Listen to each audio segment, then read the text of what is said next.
È stata la musica di Madonna, cantante che Stefano Geller adorava, ad accogliere la bara del 51enne morto giovedì scorso, dopo una vita trascorsa a portare avanti la battaglia sul fine vita. Nella chiesa di San Giuseppe di Cassola, dove Stefano viveva, affrontando una malattia che lo debilitava giorno dopo giorno nel fisico, ma non nel cuore e nella mente, per l'ultimo saluto c'erano i compagni e le compagne della sua lotta per i diritti, il rispetto del prossimo, la dignità. C'erano le persone che lo avevano conosciuto e appoggiato. C'erano i tanti amici, le tante amiche, a cominciare dal vescovo emerito di Vicenza, Monsignor Beniamino Pizziol, che ha officiato la cerimonia. A partire da quella decisione è iniziata anche la mia amicizia con Stefano.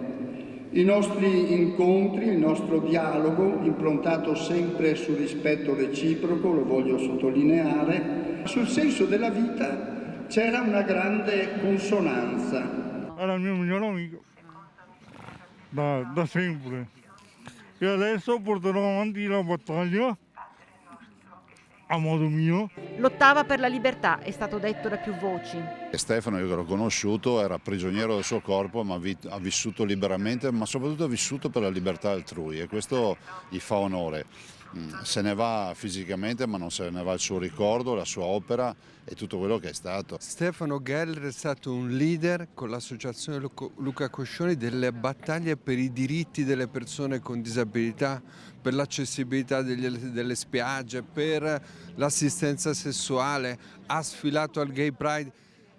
Era un uomo per il quale la libertà era a 360 gradi, si è speso con tutta la sua forza. La sua scomparsa lascia un enorme vuoto in chiunque gli voleva bene, ma lascia anche una grande forza, una grande carica, un grande amore per questa vita. Faceva molte guerre, battaglie, infatti dicevo che era il mio guerriero, infatti. Come ci fosse ancora, ecco, anche oggi sicuramente sarebbe stato contento di tutta questa gente, perché lui piaceva tanto stare in compagnia.